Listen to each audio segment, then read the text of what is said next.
Mari kita membuka Alkitab kita yang terambil dari Matius pasal yang kelima.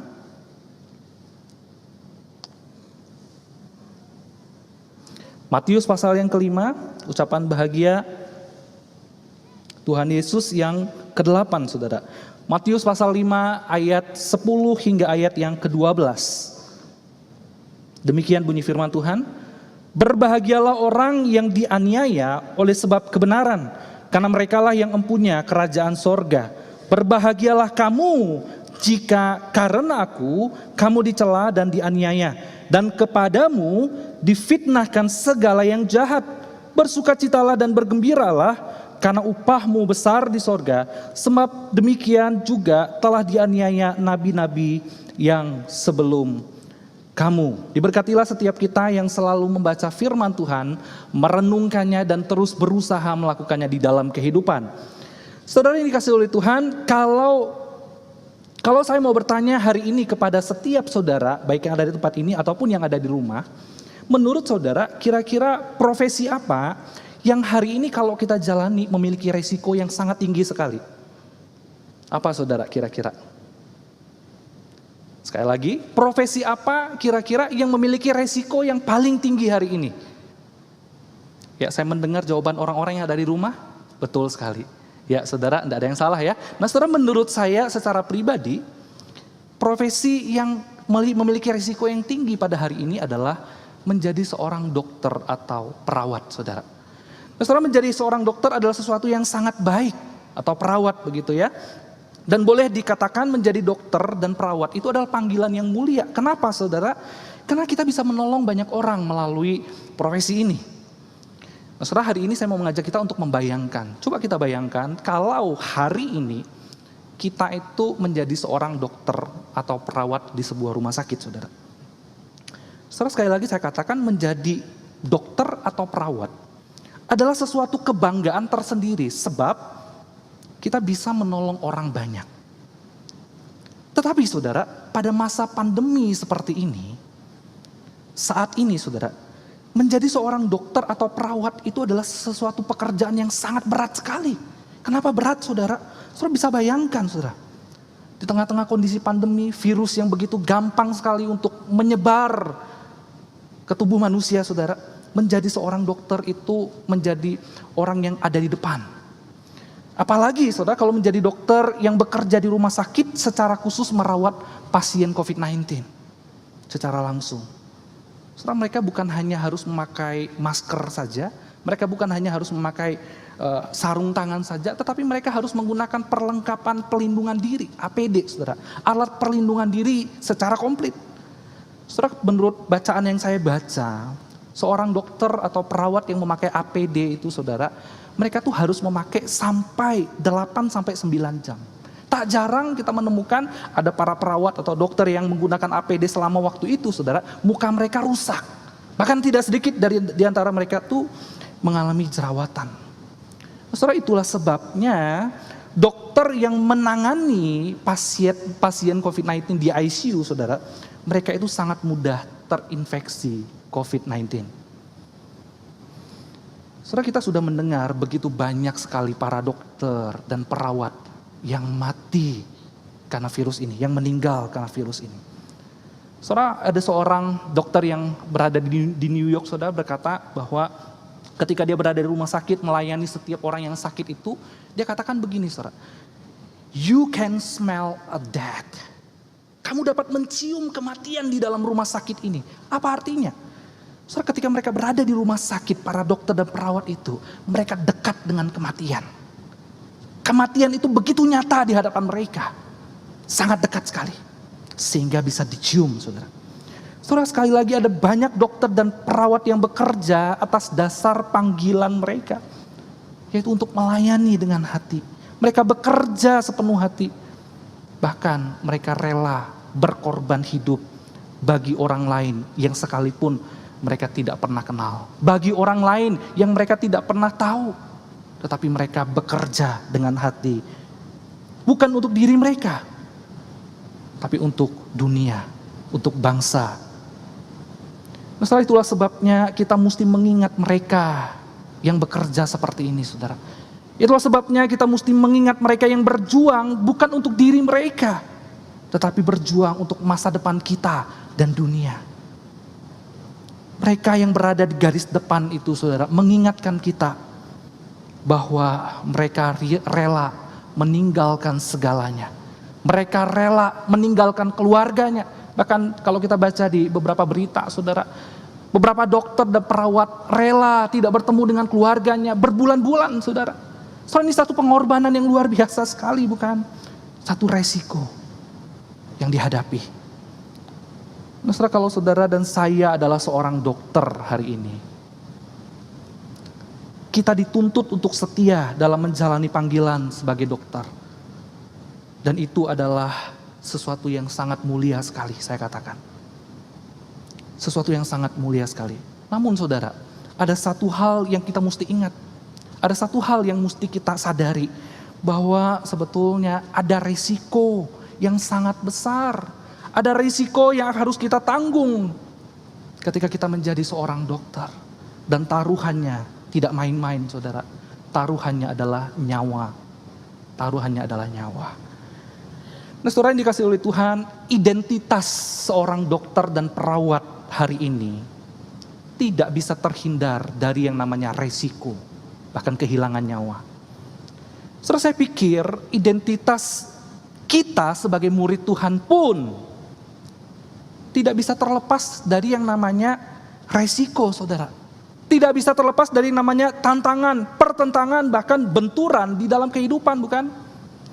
Nah, saudara yang dikasih oleh Tuhan, bagian firman Tuhan yang kita baca hari ini adalah bagian ucapan ke-8 dari sabda bahagia Tuhan Yesus. Saudara, ucapan ini sangat aneh sekali.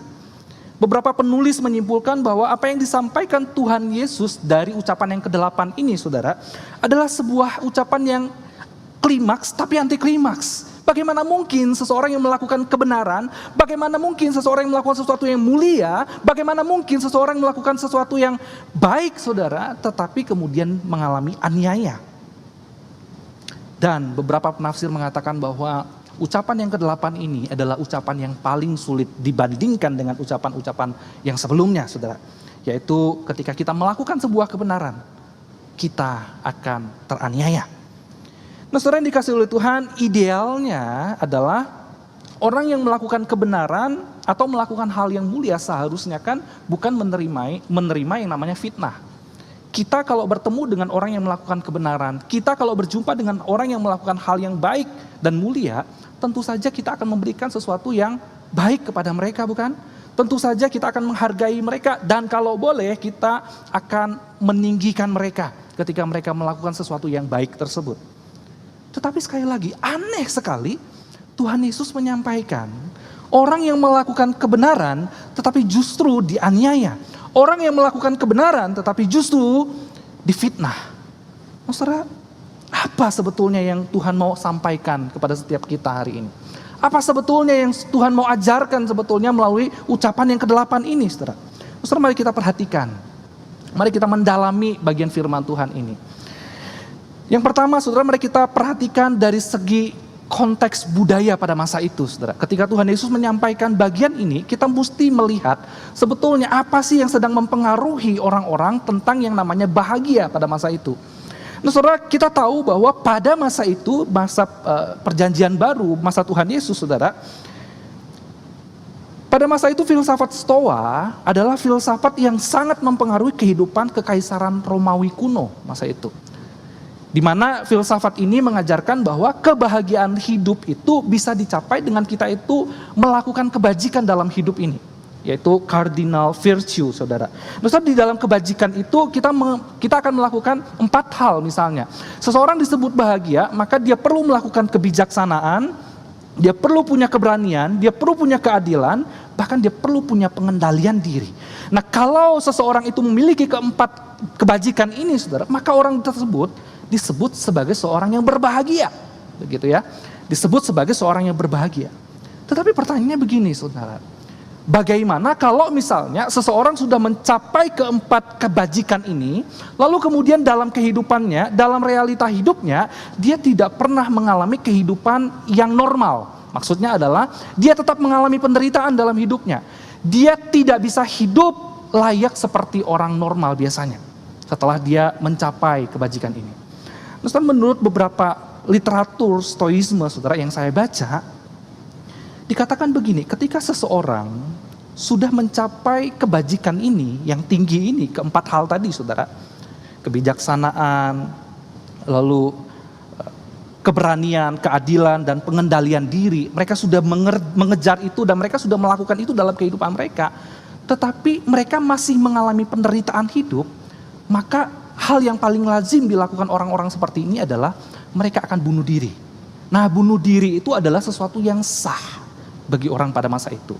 Jadi ketika seorang guru, misal contohnya saudara, seorang guru Stoa misalnya, dia yang sudah mengajarkan, dia yang sudah melakukan kebajikan itu, tetapi di dalam perjalanan hidupnya, di dalam realitas kehidupannya, dia masih mengalami yang namanya penderitaan, mengalami aniaya, mengalami tekanan dalam kehidupan, dan tidak bisa hidup normal seperti manusia pada umumnya, maka sah aja dia mati, saudara, dia bunuh diri, begitu ya, dia diizinkan untuk menghabisi dirinya.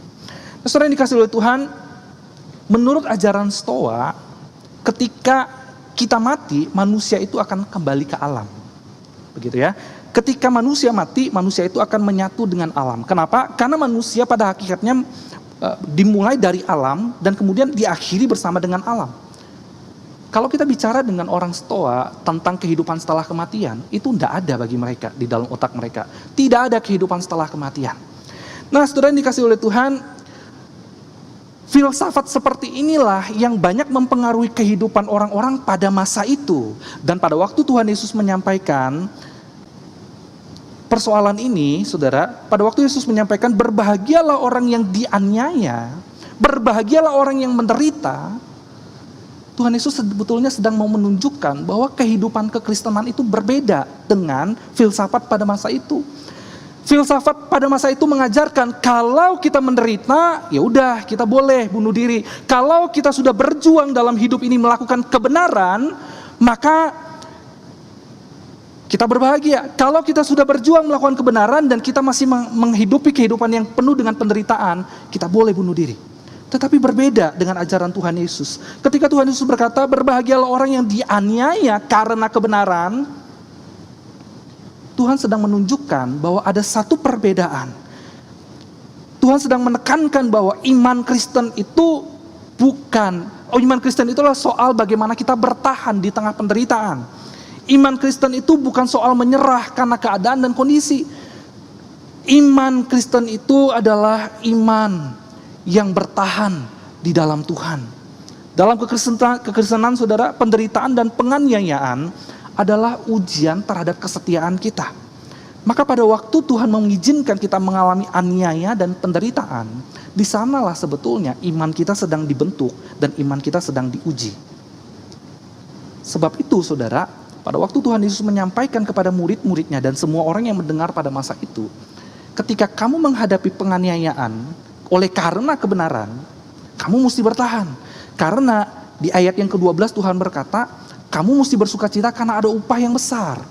Jadi saudara, pada waktu Yesus menyampaikan poin ini, Yesus sedang melakukan sebuah counter culture, saudara.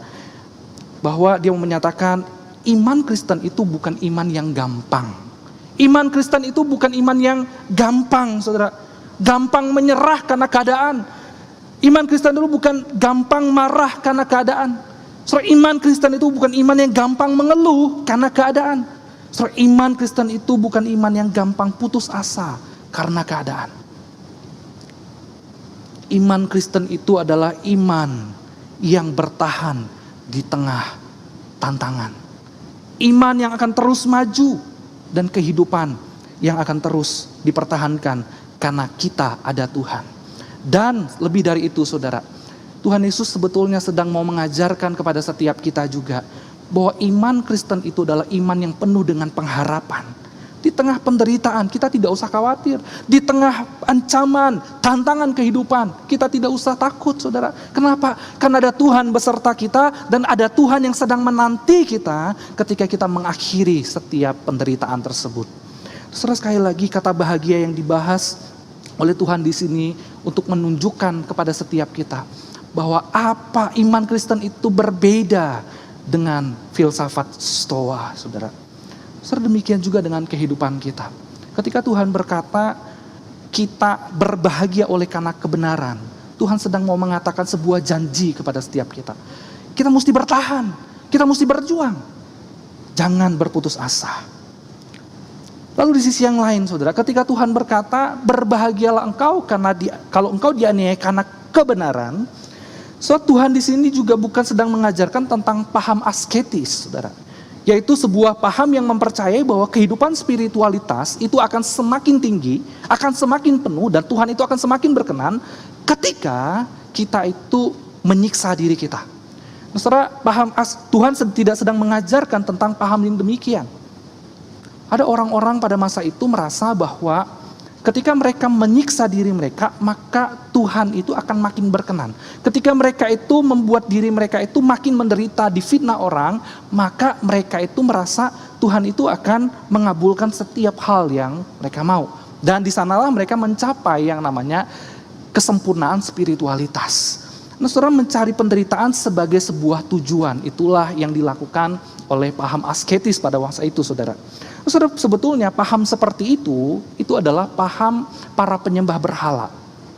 Kalau saudara perhatikan di dalam 1 Raja-Raja pasal 18 ayat 28, saudara, di sana ada satu kisah tentang bagaimana Elia pernah bertempur melawan nabi-nabi Baal, saudara. Nah, mereka mau saling menyatakan Allah siapa nih, Tuhan siapa yang paling hebat. Nah, maka pada masa itu nabi-nabi Baal itu berdoa kepada Baal. Mereka berdoa dan meminta supaya Baal itu menjawab doa mereka, tetapi yang terjadi adalah Baal tidak menjawab mereka. Dan apa yang mereka lakukan supaya Baal itu menjawab mereka? Mereka menyiksa diri mereka, saudara. Alkitab mencatat bahwa ketika Baal itu tidak mendengar doa mereka, mereka menorehkan diri mereka, menyiksa diri mereka sampai berdarah-darah. Harapannya apa? Harapannya adalah karena mereka berharap bahwa Baal itu bisa melakukan apa yang mereka perintahkan ketika mereka menyiksa diri mereka. Nah, saudara, pemahaman seperti ini adalah paham penyembah berhala. Dan di dalam bagian firman Tuhan hari ini, saudara, Tuhan tidak sedang mengajarkan bahwa kita sama seperti itu. Tuhan tidak sedang mengajarkan bahwa kita harus menderita, kita harus menyiksa diri supaya Tuhan berkenan atas hidup kita. Tidak, saudara. Bukan itu yang Tuhan sedang ajarkan di sini. Sebab, saudara, banyak orang yang salah menafsirkan ayat ini. Ada orang yang berkata bahwa ya, jadi orang Kristen harus menderita. Makin kamu menderita, makin kamu berkorban, maka Tuhan makin berkenan. Saudara, sekali lagi Tuhan tidak sedang mengajarkan konsep seperti ini. Saudara yang dikasih oleh Tuhan, saya khawatir konsep seperti ini juga seringkali kita bawa dalam kehidupan iman kita. Seringkali bukankah kita juga merasa demikian? Kita merasa makin banyak kita berkorban bagi Tuhan, maka Tuhan akan berkenan. Semakin banyak perpuluhan, persembahan yang kita berikan kepada Tuhan, maka Tuhan akan makin sayang sama kita. Semakin banyak kita melakukan pelayanan demi pelayanan, maka Tuhan akan berkenan atas hidup kita. Saudara, konsep seperti itu adalah konsep para penyembah berhala. Dan hari ini ketika Tuhan berkata, berbahagialah kamu kalau kamu itu dianiaya oleh sebab kebenaran. Tuhan tidak sedang mengajarkan konsep itu, tetapi sebaliknya. Tuhan sedang menentang konsep yang demikian, saudara. Nah, saudara, sekali lagi kita lihat kembali di dalam teks tadi, saudara. Kita mesti perhatikan, subjek dari penganiayaan itu adalah karena seseorang melakukan kebenaran. Dan kalau kita perhatikan di dalam ayat yang ke-11, kebenaran yang dimaksud di sini adalah karena Tuhan Yesus. Jadi, saudara, penganiayaan itu hanyalah objek ketika kita itu mengikut Yesus. Sekali lagi, penganiayaan yang kita hadapi, fitnah yang kita hadapi, yang dimaksud oleh Tuhan Yesus di sini adalah objek dari kita ketika kita mengikut Yesus. Di sisi lain, saudara, Yesus sedang mengingatkan bahwa untuk mengikut Dia ada risiko dan tantangan yang akan kita peroleh. Ada risiko yang sangat tinggi ketika kita sungguh-sungguh mengikut Dia. Atau dengan kata lain, saudara, ada harga yang harus dibayar ketika kita sungguh-sungguh mengikuti Sang kebenaran dan hidup dalam kebenaran oleh Kristus, saudara. Saudara, harga itu bisa jadi penganiayaan. Harga itu bisa jadi adalah pertobatan. Harga itu bisa jadi adalah perlawanan yang kita hadapi dari orang-orang di sekitar kita. Harga itu juga bisa jadi adalah benturan-benturan di dalam kehidupan kita ketika kita itu menjadi pengikut Kristus. Jadi berbeda, saudara. Dari sini kita belajar bahwa kita sebagai orang Kristen dipanggil bukan untuk menderita. Kita sebagai orang Kristen dipanggil bukan untuk difitnah, tetapi kita dipanggil sebagai orang Kristen untuk mengikut Yesus dengan sungguh-sungguh. Maka pada waktu kita mengikut Yesus dengan sungguh-sungguh, sang kebenaran itu dengan sungguh-sungguh, saudara, ada resiko yang harus kita tanggung, ada resiko yang harus kita alami, saudara. Nah, orang yang mengikut Kristus dengan sungguh-sungguh pasti terjadi sesuatu yang besar dalam hidupnya. Kalau kita mengaku sebagai murid Tuhan, kita tidak pernah mengalami hal yang besar dalam hidup kita, bahkan perubahan yang besar dalam hidup kita. Kita mesti bertanya, saudara, apakah kita sungguh-sungguh mengikut Tuhan? Ketika kita mengaku kita sungguh-sungguh ikut kebenaran itu, kita nggak mungkin sama aja. Kita nggak mungkin tetap sama dengan hidup kita yang lama. Saudara, David Platt di dalam bukunya Follow Me, dia katakan begini, saudara. Orang yang sungguh-sungguh berjumpa dengan Kristus dan mengikut Kristus pencipta alam semesta dengan sepenuh hati, sudah tentu akan mengalami perubahan yang berbeda di dalam hidupnya. Dia lanjutkan begini, saudara ya. Namun orang yang mengklaim dirinya sebagai orang Kristen, sementara hidupnya tidak memperlihatkan perbedaan dari orang lain di dunia ini, jelas dia bukan pengikut Yesus. Jelas dia bukan pengikut Yesus. Saudara, saya kasih contoh. Saudara, kemarin saya naik mobil, lagi mau pergi ke satu tempat. Saudara, pada waktu saya naik mobil, tiba-tiba ban mobil saya pecah, bagian sebelah kanan. Nah, akhirnya saya menepi di bahu jalan sebelah kiri. Pada waktu saya menepi, saudara, saya keluarkan dongkrak, saya harus bongkar ban mobil. Nah, saudara, pada waktu saya bongkar ban mobil, tiba-tiba datang truk yang besar sekali dengan muatan yang penuh, saudara, dengan kecepatan yang sangat cepat. Dia menghantam saya tertabrak, saudara. Saya tertabrak dan terpelanting. Ya, saudara, saya enggak apa-apa. Saya bangun, ya memang terasa sangat sakit sih. Sakit banget ketika saya bangun. Lalu saya naik mobil lagi, saya nyetir pulang ke rumah. Saudara, permisi tanya. Saya pengen saudara menjawab, baik yang di rumah atau di tempat ini. Permisi tanya, cerita saya barusan benar atau enggak? Benar atau enggak? Benar atau tidak, saudara? Ya, saya mendengar setiap orang yang ada di rumah tepat sekali. Anda menjawab dengan sangat tepat. Ya, cerita saya barusan itu tidak benar, saudara. Saudara, tidak mungkin begitu ya. Kalau saya ditabrak, logikanya adalah kalau saya ditabrak oleh mobil yang sangat besar dengan kecepatan yang sangat tinggi, maka saya tidak mungkin tetap sama seperti hari ini. Tubuh saya sudah berubah, hidup saya sudah pasti berubah, bahkan saya tidak mungkin khotbah pagi hari ini. Saya nggak mungkin, saudara, masih tetap sama kalau saya ditabrak oleh truk yang begitu besar. Saya pasti mengalami perubahan yang total. Saya tidak akan bisa memasang ban, saudara. Saya tidak akan bisa berkhotbah. Bahkan hari ini mungkin saya tidak di gereja. Saya sudah di rumah duka barangkali ya. Nah, saudara, demikian juga seharusnya ketika kita itu mengalami perjumpaan dengan Tuhan. Tuhan yang menciptakan alam semesta. Ketika kita mengikut Dia, tidak mungkin hidup kita itu cuma biasa-biasa saja. Tuhan yang menciptakan alam semesta datang menjadi serupa manusia. Ketika kita mengaku kita sungguh-sungguh mengikut Dia dan kita sudah ditabrakkan dengan kasih-Nya yang begitu besar dalam hidup ini, kita nggak mungkin tetap sama. Pasti ada perubahan dalam hidup kita. Pasti ada perubahan di dalam hidup kita. Nah, saudara, David Platt berkata, saya pakai ilustrasi tadi dari bukunya David Platt, saudara. Bahwa ketika kita berjumpa dengan Kristus dalam kehidupan kita secara pribadi, kita pasti akan mengalami perubahan dalam hidup ini. David Platt katakan begini, kita seringkali berdusta secara rohani dan ini sangat berbahaya sekali. Kita sering kali berdusta dalam pengertian kita mengaku diri sebagai Kristen, kita mengaku diri sebagai murid Tuhan, kita mengaku diri kita sudah berjumpa dengan Tuhan, padahal sama seperti cerita saya tadi, tidak ada perubahan dalam hidup kita. Kita tetap sama.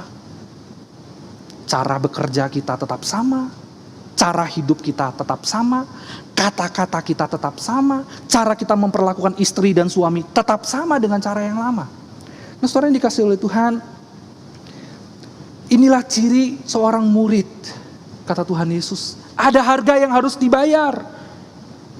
Ada harga yang harus dibayar. Kalau kita memang sungguh-sungguh mengikut Tuhan, kalau kita memang sungguh-sungguh mengikut sang kebenaran itu, maka kita akan rela berubah demi sang kebenaran itu. Maka kita rela berubah demi Kristus. Kita rela hidup bagi kebenaran itu. Kita rela tidak berbohong. Kita rela melayani dengan sepenuh hati. Nah, saudara yang dikasihi oleh Tuhan, mari kita pikirkan dan renungkan dalam kehidupan kita hari ini. Mari kita bertanya, benarkah kita sudah mengikut Tuhan? Benarkah kita sudah mengikut sang kebenaran itu dalam hidup kita? Saudara, ada seorang pemuda. 2 hari sebelum Adolf Hitler itu dilantik menjadi pemimpin besar di Jerman, saudara. Pemuda ini berkhotbah. Saudara, pemuda ini berkhotbah melalui radio dan dia menyerang Adolf Hitler. Dia mengutuk setiap orang yang mendewakan Adolf Hitler, saudara. Saudara, pemuda ini berkhotbah dengan sangat berani dan dia mengatakan kepada orang-orang Kristen, kalian semua jangan sampai menjadikan kasih karunia Allah itu menjadi murahan. Saudara, pemuda ini berkhotbah dengan sangat berani sekali. 2 hari sebelum Adolf Hitler itu dilantik menjadi pemimpin di Jerman. Saudara, di tengah-tengah khotbah, ketika khotbahnya sangat berani dan membakar, saudara, tiba-tiba dia dihentikan. Siaran radio di stop, saudara. Dan dia diancam. Tidak boleh diulangi lagi. Kalau kamu mengulangi tingkah laku lagi seperti ini, maka tentara Nazi itu akan tangkap kamu dan membunuh kamu. Tetapi anak muda ini, saudara, tidak berhenti. Dia terus dan tekun berjuang demi kebenaran. Dia terus berjuang demi Kristus, saudara. Apa yang dia lakukan? So, dia terus menulis dengan suara gembala, dia terus beritakan kepada seluruh jemaat bahwa jemaat harus lebih mengasihi Allah. Saudara, singkat cerita, teman-teman dia sangat ketakutan sekali melihat sikapnya yang begitu heroik sekali, saudara. Berani sekali memperjuangkan kebenaran. Saudara, teman-temannya kemudian mengatur dia supaya dia itu aman dan mau dipindahkan ke Amerika. Nah, saudara, pada masa itu kemudian akhirnya teman-teman dia memindahkan dia ke Amerika dan di sana dia diberi tempat untuk mengajar orang, mengajar firman Tuhan kepada orang-orang di Amerika. Tetapi anak muda ini tidak tahan, saudara. Tidak tahan. Pada waktu dia ada di Amerika, dia bergumul sekali, saudara. Dia bergumul sekali. Dia tahu ada satu kebenaran yang harus dia lakukan. Dia tahu bahwa Kristus sudah mati di atas kayu salib dan Kristus sudah menebusnya dia bukan dengan harga yang murah. Akhirnya sebulan saja dia di Amerika dan dia kembali ke Jerman. Saudara, pada waktu dia kembali ke Jerman, saudara, singkat cerita, dia ditangkap dan dia dimasukkan ke dalam kamp konsentrasi. Tetapi, saudara, anak muda ini tidak pernah menutup mulutnya. Dia terus memberitakan kebenaran, dia terus memberitakan pertobatan, dia terus menegur dosa dan menyatakan tentang anugerah Kristus kepada setiap orang. 3 tahun dia di dalam penjara itu. Dan dia terus menulis, dan dia terus menulis. Singkat cerita, beberapa minggu sebelum Hitler kemudian dikalahkan, saudara. Sebelum Nazi itu dikalahkan oleh sekutu. Apa yang terjadi, saudara? Anak muda ini mati digantung. Anak muda ini mati digantung.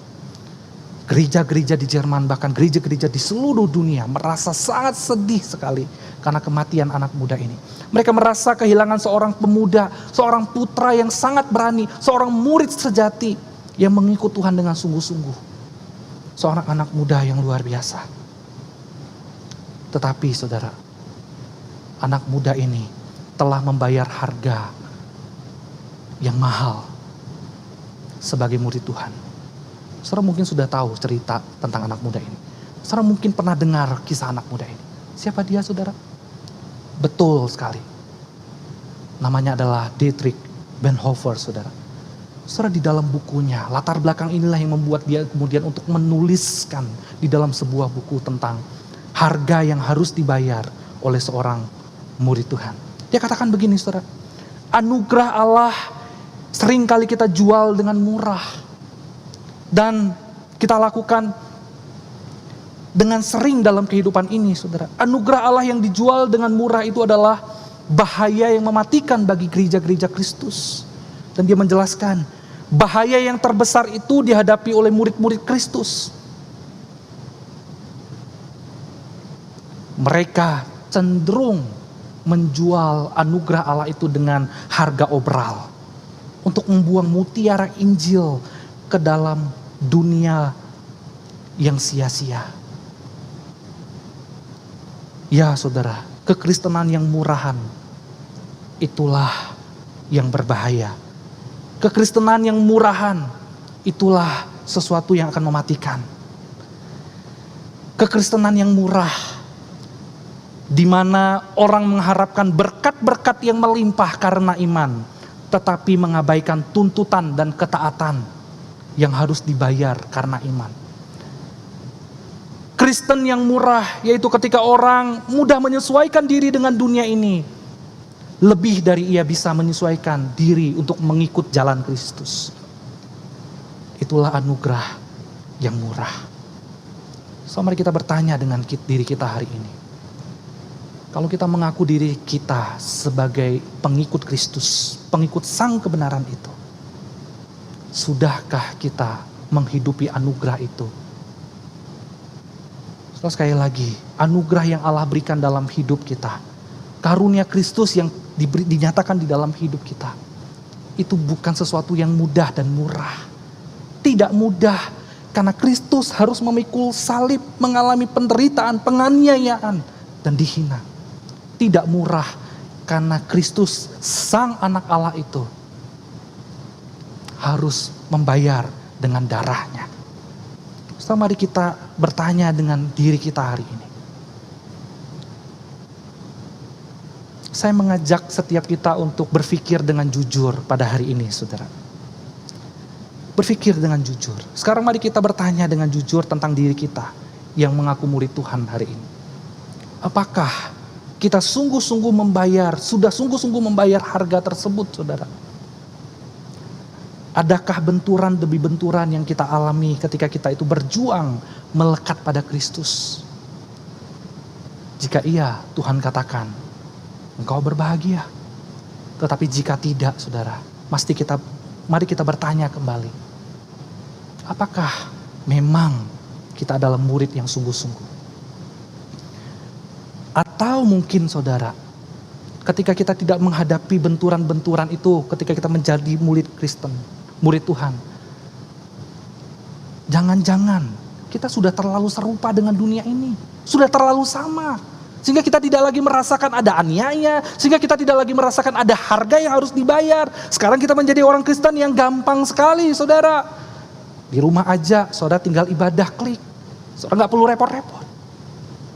Memberitakan Injil, saudara tinggal pakai tangan aja, kirim, sebarkan. Gampang sekali bukan jadi orang Kristen hari ini? Saudara, pertanyaan saya adalah,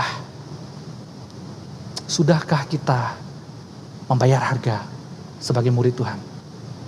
Sudahkah kita mengalami benturan ketika kita menjadi murid Tuhan? Atau jangan-jangan saudara, kita memang tidak sungguh-sungguh ikut Tuhan Yesus. So, mari kita bertanya secara pribadi. Secara pribadi kita bertanya. Tidak harus tunggu ada Hitler yang kedua, baru kita mau melakukan kebenaran.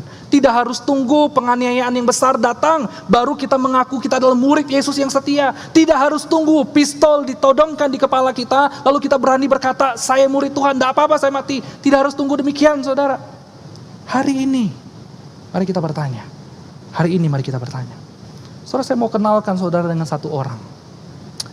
Bapak tua, dia berusia 84 tahun, saudara. Saudara, bapak tua ini kerjaannya sangat simpel. Dia orang miskin, saudara.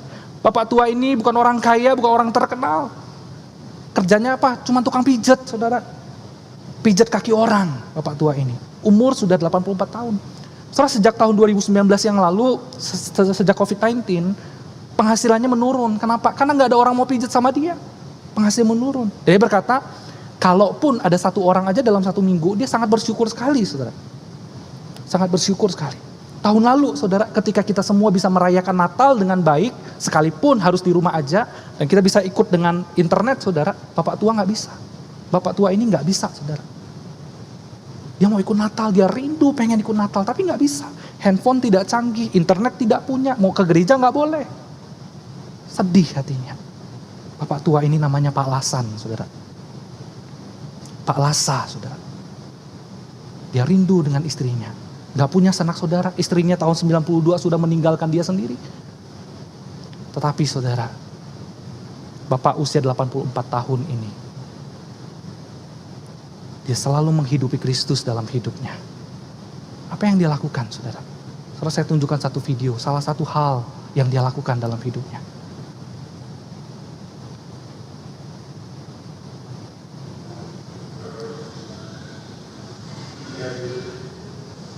Sore ini saat dia bangun pagi, pada waktu dia bangun pagi, dia berdoa datang kepada Tuhan Yesus.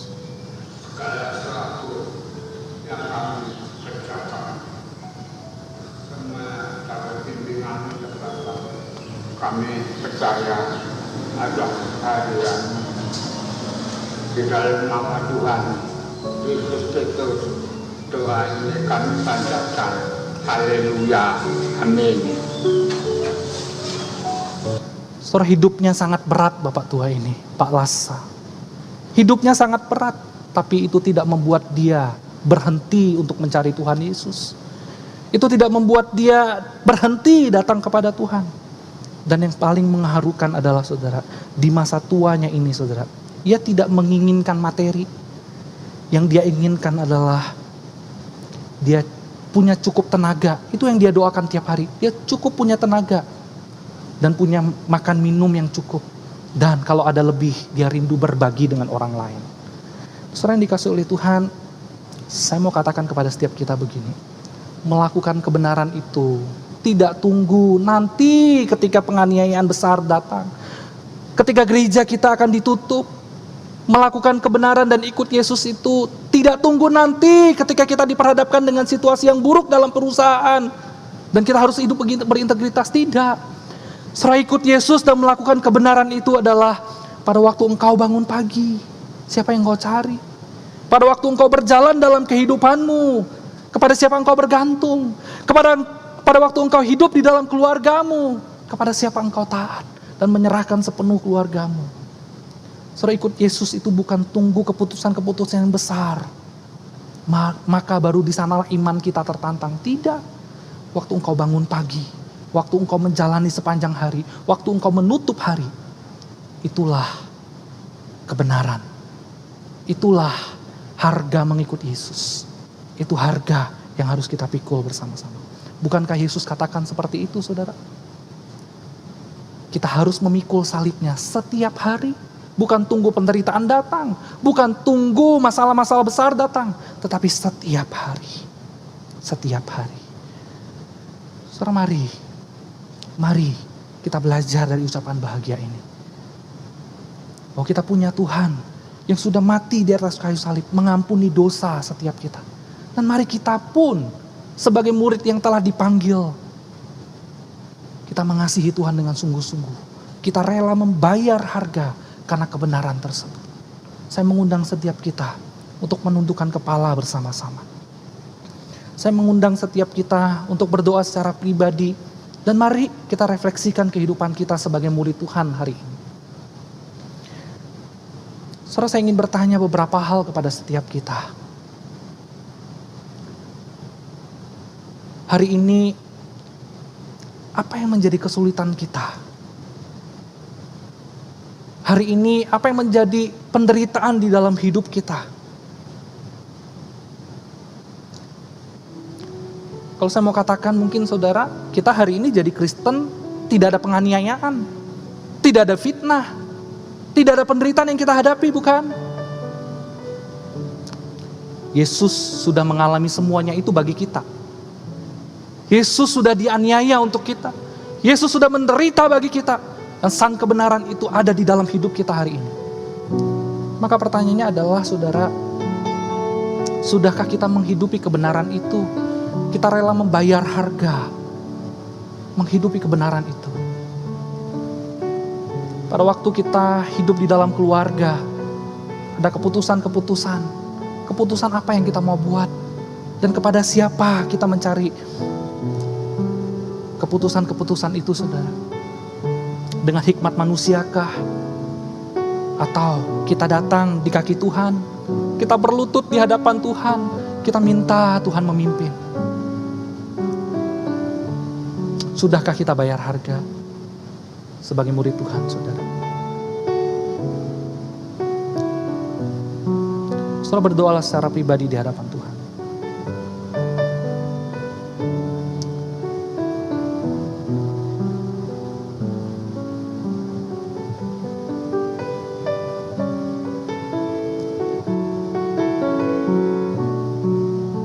Saudara, saya ajak kita menyanyikan pujian ini sebagai komitmen kita. Ku mau cinta Yesus.